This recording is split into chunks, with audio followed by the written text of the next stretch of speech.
అబ్బో ఇక్కడ కేజీ చీరలు కొంటే అర కేజీ చీరలు ఫ్రీ అంట. మంగళ్య షాపింగ్ మాల్, కేజీల్లో సేల్, టన్నుల్లో ఆనందం. ఈరోజు తూర్పు కనుమల్లో గిరిజన మహిళ గర్జించిందనంటే కూటమి నాయకుల చెవుల్లో తుప్పు వదిలేలాగా ఈరోజు నినాదం చేయాల్సినటువంటి అవసరం ఉంది. జై జగన్, జై జగన్.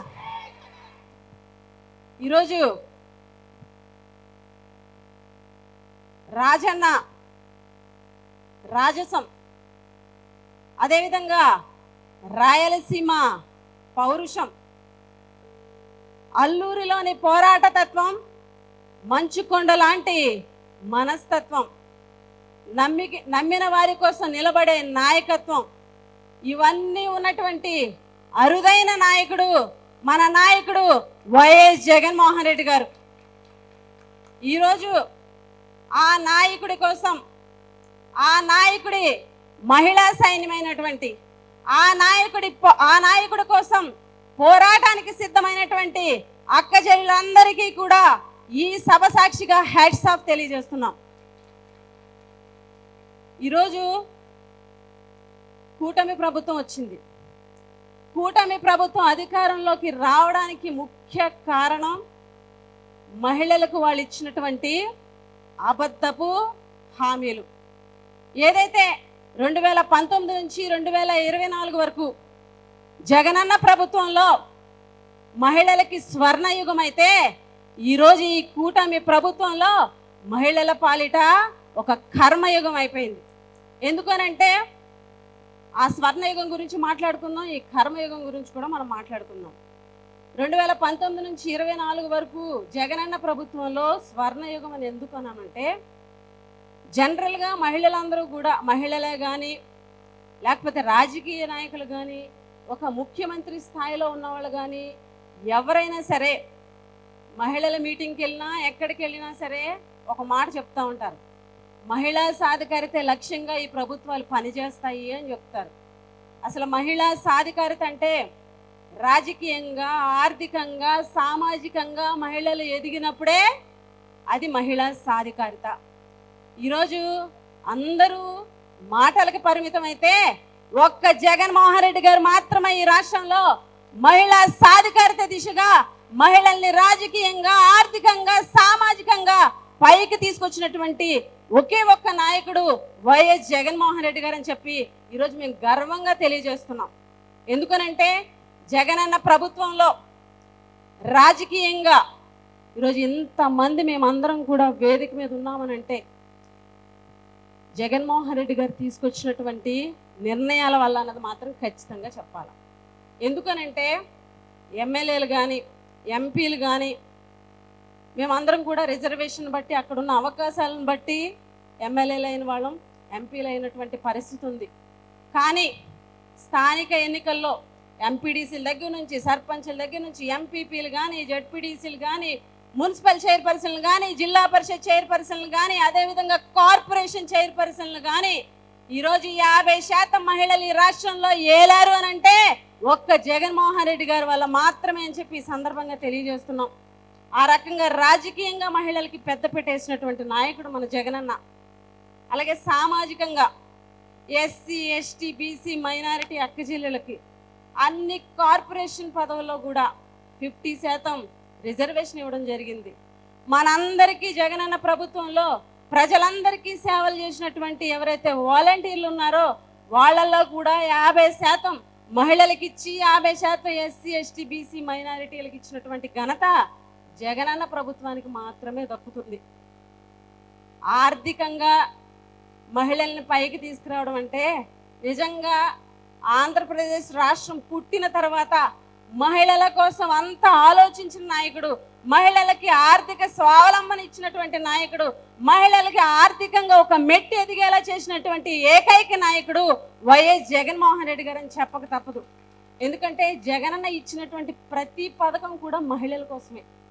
ఏదైతే అమ్మఒడి, పేద తల్లులు పిల్లల్ని చదివించలేక వాళ్ళతో పాటు కూలి పనులు తీసుకెళ్ళిపోయేటువంటి పరిస్థితులు గతంలో ఉన్నాయి. కానీ జగనన్న వచ్చిన తర్వాత వాళ్ళకి ఆర్థిక భరోసా ఇచ్చి 15,000 రూపాయల అమ్మఒడైనటువంటి పథకం ద్వారా ఆ తల్లులకి ఆర్థిక సహాయం చేసి పిల్లలందరినీ కూడా ధైర్యంగా చదివించేటువంటి ధైర్యాన్ని, ఆర్థిక భరోసాని ఆ తల్లులకి ఇచ్చినటువంటి నాయకుడు జగన్మోహన్ రెడ్డి గారు. అలాగే 45 ఏళ్ళు దాటినటువంటి మహిళలు, 60 ఏళ్ల లోపు ఉన్నటువంటి మహిళలు 45 ఏళ్ల తర్వాత పని చేయడానికి ఇబ్బంది పడేటువంటి పరిస్థితులు ఉండొచ్చు. అటువంటి వాళ్ళకి ప్రభుత్వం ఖచ్చితంగా చేయూతనివ్వాలి. ప్రతి మహిళ కూడా వాళ్ళ కుటుంబంలోని ఆర్థిక భారాన్ని భర్తతో పాటు సమానంగా వాళ్ళు కూడా పంచుకొని భర్తకి తోడుగా, భర్తకి ప్రతి కష్టంలో కూడా అండగా ఉండే విధంగా వైఎస్ఆర్ చేయూత కార్యక్రమాన్ని తీసుకొచ్చి ప్రతి కుటుంబానికి చేయూతనిచ్చినటువంటి నాయకుడు వైఎస్ జగన్మోహన్ రెడ్డి గారు అని చెప్పి ఈ సందర్భంగా తెలియజేస్తున్నాం. అలాగే ఫీజు రియంబర్స్మెంట్ పథకం రాజశేఖర రెడ్డి గారు తీసుకొచ్చారు. అదే పథకాన్ని జగన్మోహన్ రెడ్డి గారు ఏదైతే ఫీజు రియంబర్స్మెంట్ పథకం, వసతి దీవెన, విద్యా దీవెన అనేటువంటి పథకాలుగా తీసుకొచ్చి తల్లుల అకౌంట్లో ఎవరైతే చదువుతున్నటువంటి అంతకుముందు కాలేజీకి డైరెక్ట్గా పడేటువంటి పరిస్థితి ఉంది.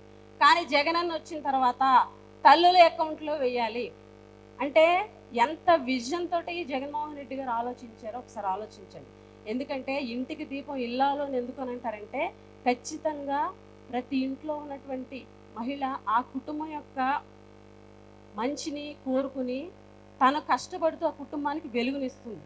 అటువంటి మహిళకి, అటువంటి తల్లికి ఈ విద్యా దీవెన ద్వారా, వసతి దీవెన ద్వారా వాళ్ళకి మనము వాళ్ళ అకౌంట్లో వేస్తే ఖచ్చితంగా ఫీజులు కట్టి ఆ అక్కడ ఉన్నటువంటి కాలేజీలో పరిస్థితులు ఏంటి, కాలేజీలో పిల్లలు బాగా చదువుతున్నారా లేదా అని అక్కడ పరిస్థితులు తెలుసుకొని తల్లి చక్కదిద్దుతుందని ఒక మంచి ఆలోచనతోటి విద్యా దీవెన, వసతి దీవెన అనేటువంటి కార్యక్రమాన్ని తీసుకొచ్చారు. గతంలో చంద్రబాబు నాయుడు గారు పసుపు కుంకుమ అని చెప్పేసి ఎలక్షన్ ముందు మహిళలను మోసం చేయడానికి 20,000 ఇచ్చి మోసం చేశారు. అంతకుముందు డ్వాక్రా రుణాలన్నీ కూడా డ్వాక్రా రుణమాఫీ చేస్తానని 2014లో చంద్రబాబు నాయుడు గారు అధికారంలోకి వచ్చారు. కానీ డ్వాక్రా రుణాలు అనేవి మాఫీ చేయలే. కానీ ఎవరైతే డ్వాక్రా అక్క చెల్లెలు రుణాలతో ఇబ్బంది పడుతున్నటువంటి మహిళలందరికీ కూడా 4 దఫాలుగా వైఎస్ఆర్ ఆసరా ద్వారాగా సుమారుగా 26,000 కోట్ల రూపాయలు మహిళల కోసం వైఎస్ఆర్ ఆసరా ద్వారా ఇచ్చినటువంటి నాయకుడు జగన్మోహన్ రెడ్డి గారు. రాజశేఖర రెడ్డి గారిని గుర్తు తెచ్చుకోవాలంటే పావలా వడ్డీ రాజశేఖర రెడ్డి అనేవారు. కానీ జగనన్న ప్రభుత్వంలో 0 వడ్డీ జగన్మోహన్ రెడ్డి అనేలాగా మహిళల కోసం ఆలోచించినటువంటి నాయకుడు జగన్మోహన్ రెడ్డి గారు. ఈ రకంగా మహిళల కోసం ప్రతి ఒక్క పథకం, కాపు నేస్తం కానీ, ఈబీసీ నేస్తం కానీ, ఇలా చెప్పుకుంటూ పోతే ఎన్నో పథకాల రూపంలో మహిళలకి అవకాశం, ఆర్థికంగా వాళ్ళకు ఒక మెట్టి ఎదిగేలా చేసినటువంటి ముఖ్యమంత్రి వైఎస్ జగన్మోహన్ రెడ్డి గారు. నిజంగా చెప్పుకోవాలంటే జగన్మోహన్ రెడ్డి గారు, జగనన్న మహిళల పాలిట, ఈ రాష్ట్రంలో మహిళల పాలిట ఒక బంగారు కొండ. కానీ ఈరోజు చంద్రబాబు పాలన మహిళల పాలిట ఒక అనకొండ. ఇది ఖచ్చితంగా చెప్పుకోవాలా. ఎందుకనంటే జగన్మోహన్ రెడ్డి గారు మహిళల కోసం ఆయన ప్రభుత్వంలో, ఆయన ముఖ్యమంత్రిగా ఉన్నప్పుడు ఆయన ఆలోచించినట్టుగా ఎవ్వరూ ఆలోచించరు. ఎందుకనంటే ప్రతి పథకం మహిళలకే, ప్రతి పథకం మహిళల కోసమే. ఎందుకనంటే మనకి చిన్న సెంటు భూమి ఇస్తేనే, పుట్టింటోళ్ళు సెంటు భూమి ఇస్తే మనకి ఎంతో గౌరవం. ఈ రాష్ట్రంలో ఉన్నటువంటి భూమి లేని, ఇంటి స్థలం కూడా లేనటువంటి ఈ రాష్ట్రంలో ఉన్నటువంటి మహిళలకి 31 లక్షల మంది మహిళలకి ఇళ్ల పట్టాలు ఇచ్చినటువంటి నాయకుడు ఎక్కడైనా ఉంటాడా? ఇప్పటివరకు ఎవరైనా ఉన్నారా? 31 లక్షల మంది అక్క చెల్లెలకి ఈరోజు ఆయన చెల్లెలు ఆయనకు అండగా ఉండకపోవచ్చేమో కానీ ఈ రాష్ట్రంలో ఉన్నటువంటి మహిళలందరూ కూడా జగనన్నకి ఆయన కష్ట నష్టాలు ఎప్పుడు కూడా అండగా ఉంటారని చెప్పి ఈ సందర్భంగా తెలియజేస్తున్నాం. 31 లక్షలు ఇళ్ల పట్టాలే కాదు, 20 లక్షల ఇల్లులు కట్టించడం, ఈ రకంగా మహిళల కోసం ఎంతో ఆలోచించినటువంటి గొప్ప నాయకుడు జగన్మోహన్ రెడ్డి గారు. సో ఇన్ని పథకాలు మహిళల కోసం ఇచ్చి, మహిళల కోసం ఆలోచించి, మహిళలను ఆర్థికంగా ఒక మెట్టెక్కించి వాళ్ళ సాధికారిత కోసం పనిచేసినటువంటి జగన్మోహన్ రెడ్డి గారిని ఓడించాలి అని అంటే చాలా కష్టం కదా. సో ఈ మహిళలే రేపొద్దున మళ్ళీ జగన్మోహన్ రెడ్డికి గెలుపుకి కీలకం అవుతారని ఆలోచించినటువంటి చంద్రబాబు నాయుడు గారు 2024 ఎలక్షన్లో మహిళా ఓట్లే మనకు ఆయుధం అవ్వాలని అనుకొని కుట్ర పన్ని ఎన్నో ఈరోజు 143 అనకూడదు కానీ 420 హామీలు అవన్నీ కూడాను. సూపర్ 6 అన్నారు, ఏవేవో చెప్పారు.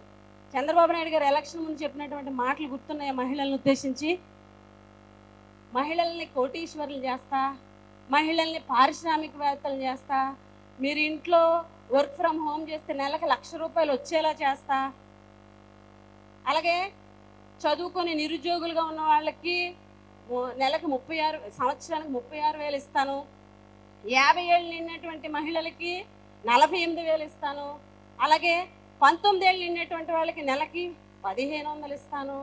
ఇలా ఎన్నో 420 హామీలు ఇచ్చి జగన్ అన్న ఎన్నోసార్లు చెప్పారు, నమ్మకండి చంద్రబాబుని, మోసపోతారు నమ్మకండి అని. అంటే అమాయక మహిళలు చంద్రబాబు మారాడేమో, అంతకుముందు మోసపోయామో 3 సార్లు, ఇది 4వసారి కదా, చంద్రబాబు మారాడేమో, జగన్ అని ఎంత మంచి చేశాడు దానికి రెట్టింపు ఇస్తానంటున్నాడు కాబట్టి మనకి రెట్టింపు మంచి జరిగిపోద్దేమో అని మోసపోయి కూటమి ప్రభుత్వానికి, కూటమి పార్టీలకి ఓట్లేసి ఈరోజు ఇదేమి కర్మ అనుకునేటువంటి పరిస్థితి మహిళలకు తీసుకొచ్చినటువంటి ప్రభుత్వం ఈ కూటమి ప్రభుత్వం.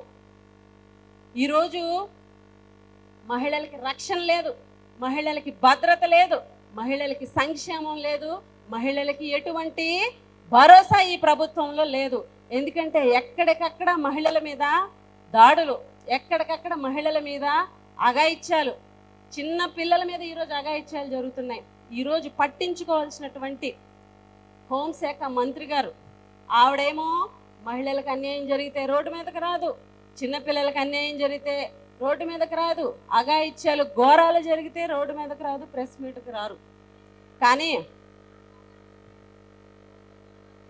కానీ జగన్మోహన్ రెడ్డి గారిని తిట్టడానికి, జగన్మోహన్ రెడ్డి గారిని వ్యక్తిత్వ హననం చేయడానికి, జగన్మోహన్ రెడ్డి గారి కుటుంబ సభ్యుల్ని దూషించడానికి మాత్రమే ఈరోజు ప్రెస్ మీట్లకి పరిమితమైనటువంటి హోంమంత్రి. ఆవిడ వల్ల ఒక మహిళా హోంమంత్రి కదా, దళిత హోంమంత్రి కదా, మహిళలకి న్యాయం జరుగుద్ది అనుకునేటువంటి పరిస్థితి ఈ రాష్ట్రంలో లేదు. ఈ రాష్ట్రంలో ఈ రాష్ట్ర ప్రభుత్వానికి మేకప్ మీద ఉన్నటువంటి శ్రద్ధ ప్రజల మీద లేదు. అంటే నేను అనేది మేకప్ అంటే వేసుకునే మేకప్ గురించి నేను మాట్లాడట్లా. మేకప్ అంటే ఏంటి? మసిపూసి మారేడుకాయ చేయడం. ఈరోజు చంద్రబాబు నాయుడు గారు పథకాలు ఇవ్వాలంటే ఖజానాలో డబ్బులు లేవని మేకప్ చేస్తున్నారు వచ్చి. ఈరోజు ఉప ముఖ్యమంత్రి గారు 30,000 మంది మహిళలు ఏమైపోయారో అని చెప్పినటువంటి ఆయన ఈరోజు ఆ 30,000 మందిని మీరు తీసుకొచ్చారా అంటే నేనేమైనా హోంమంత్రినా అని మేకప్ చేస్తున్నారు. అలాగే లోకేష్ గారు ఎలక్షన్ ముందు ఉద్యోగాలన్నీ ఇచ్చేస్తామని చెప్పినటువంటి ఆయన ఈరోజు 20 లక్షల ఉద్యోగాలు తెచ్చేసామని మేకప్ చేస్తున్నారు. ఈరోజు లాకప్ డెత్ జరిగిందమ్మా న్యాయం చేయండి అని హోంమంత్రిని అడిగితే ఈరోజు కళ్ళబొల్లి స్టేట్మెంట్లు ఇచ్చి ఆవిడ మేకప్ చేస్తున్నారు. అంటే ఈ ప్రభుత్వం జరుగుతున్నటువంటి అంశాలని కప్పిపుచ్చి మేకప్ వేసే ప్రయత్నం తప్ప ప్రజలకు చేసేటువంటి మేలు ఏమీ లేదు అన్నది. కాబట్టి ఈరోజు ఈ రాష్ట్రంలో ఉన్నటువంటి మహిళలందరూ కూడా ఈరోజు కంకణం కట్టుకొని ఈ మేకప్ ప్రభుత్వానికి ప్యాకప్ చెప్పాలని చెప్పి ఈ సందర్భంగా తెలియజేస్తున్నాం. ఈరోజు మనం చాలా ప్రత్యేక పరిస్థితుల్లో ఈ కార్యక్రమాన్ని ఇక్కడ ఏర్పాటు చేసుకున్నాం. మహిళా అధ్యక్షురాలు, స్టేట్ మహిళా అధ్యక్షురాలు అధ్యక్షతన ఈరోజు మనము ఏదైతే ఈరోజు మన యొక్క విభాగాన్ని మరింత రెట్టింపు ఉత్సాహంతో పనిచేయడం కోసం ఎక్కడికక్కడ మహిళా మీటింగులు పెట్టి మీలో ఉత్సాహాన్ని తీసుకొచ్చి, రెట్టింపు ఉత్సాహాన్ని తీసుకొచ్చి మహిళా విభాగాన్ని మరింత బలోపేతం చేసి ఈరోజు జగనన్న ఎజెండా, జగనన్న జెండా ఈ రాష్ట్రంలో మళ్ళీ ఎగరవేసడానికి మీ మహిళలే ప్రతి ఒక్కరు కూడా కంకణం కట్టుకొని మహిళా విభాగం మరింత ముందుకెళ్ళాలని మనస్ఫూర్తిగా కోరుకుంటూ ఈరోజు అడవి తల్లి ఒడిలో పుట్టిన ప్రతి ఆడబిడ్డ ఆడపులై గర్జించడానికి సిద్ధమా అని చెప్పి సందర్భంగా తెలియజేస్తున్నాం. అలాగే అల్లూరి సీతారామరాజు గారు నడయాడిన నేల మీద మనము ఈరోజు మాట్లాడుకుంటున్నాం. ఈరోజు ఈ కూటమి ప్రభుత్వాన్ని గద్దెదించడానికి మీరు సిద్ధమా అని చెప్పి ఈ సందర్భంగా అడుగుతూ, అదేవిధంగా ఎవరైతే తెల్లదొరల గుండెలో విల్లులు గుచ్చినటువంటి వీరులు నడయాడిన నేల మీద నుంచి అడుగుతున్నాం. ఈ నియంత పాలనని కూకటి వేళ్లతోటి పీకివేసి సమర శంకారావం పూరించడానికి మీరంతా సిద్ధమా అని చెప్పి ఈ సందర్భంగా తెలియజేస్తూ ఇక్కడికి విచ్చేసినటువంటి ప్రతి ఒక్కరికి ధన్యవాదాలు తెలియజేస్తూ ఇంత మంచి కార్యక్రమానికి మమ్మల్ని ముఖ్య అతిథిగా పిలిచినటువంటి సుభద్ర గారికి నిజంగా ఆవిడ ఓపికకి మెచ్చుకోవాలి. ఇంతమంది గురించి అనర్గళంగా పాపం అలా నిలబడి పాపం నాకు ఒక 10 సార్లన్నా ఫోన్ చేశారు, మీరు ఎలాగైనా రావాలమ్మా రావాలమ్మా రావాలమ్మా అని. అంటే చాలా తక్కువ టైంలో ప్రెసిడెంట్ గారు చెప్పినా కూడా యాక్చువల్లీ నేను ఇందాకే అన్నాను మన వాళ్ళందరితోటి, అసలు అరకు లాంటి ప్రదేశంలో మహిళలతో ఇంతమందితో సమావేశం చేయడం అంటే చాలా ధైర్యం. ఆ ధైర్యం తీసుకున్నటువంటి ఆ సాహసవంతురాలైనటువంటి సుభద్ర గారికి సభాముఖంగా కంగ్రాచులేషన్స్. మీ మీటింగ్ గ్రాండ్ సక్సెస్. అలాగే ఒక మాట చెప్పాలి, ఈరోజు మేమందరం కూడాను చట్టసభల్లో ఎమ్మెల్యేలు అయినప్పుడు చట్టసభల్లో మా వాయిస్ వినిపించేవాళ్ళం. చాలా గట్టిగా ప్రభుత్వాన్ని, అప్పటి ప్రభుత్వాన్ని, ప్రతిపక్షంలో ఉన్నాడు అప్పటి ప్రభుత్వాన్ని గట్టిగా నిలదీసాం. అలాగే మన ప్రభుత్వం వచ్చినప్పుడు ప్రభుత్వం ప్రజలకు ఏం చేయాలన్న దాని మీద కూడా మేము మాట్లాడడం జరిగింది. ఈరోజు మేము ఓడిపోయినప్పటికీ కూడా అక్కడ చట్టసభల్లో మా ఆలోచనలు కానీ మా వాయిస్ని కానీ ఖచ్చితంగా వరద కళ్యాణి గారిలో మేము అందరం కూడా చూసుకుంటున్నాం. ఇది సభాముఖంగా చెప్పాలి. యాక్చువల్గా వరద కళ్యాణి గారు మా అందరికన్నా సీనియర్, కానీ ఆవిడికి అవకాశం రావడం లేటుగా వచ్చిన అవకాశాన్ని మాత్రం ఖచ్చితంగా ఈరోజు వైఎస్ఆర్ కాంగ్రెస్ పార్టీలో ఈరోజు ఆవిడ వాయిస్ కూడా ఒక ఆయుధం అయ్యి పార్టీ బలోపేతానికి ఈరోజు పనిచేస్తున్నందుకు నిజంగా ఆవిడకి మనస్ఫూర్తిగా ధన్యవాదాలు. మీరు ఇంకా మంచి మంచి హోదాలో మంచి మంచి పొజిషన్లో ముందుకెళ్లాలని మనస్ఫూర్తిగా కోరుకుంటూ ఈ కార్యక్రమాన్ని ఆహ్వానించిన సుభద్ర గారికి, అలాగే స్థానిక శాసనసభ్యులు మన మత్స్యలింగం గారికి, సోదరిమణులందరికీ కూడా మనస్ఫూర్తిగా ధన్యవాదాలు తెలియజేసుకుంటూ థ్యాంక్ యూ సో మచ్. జై జగన్.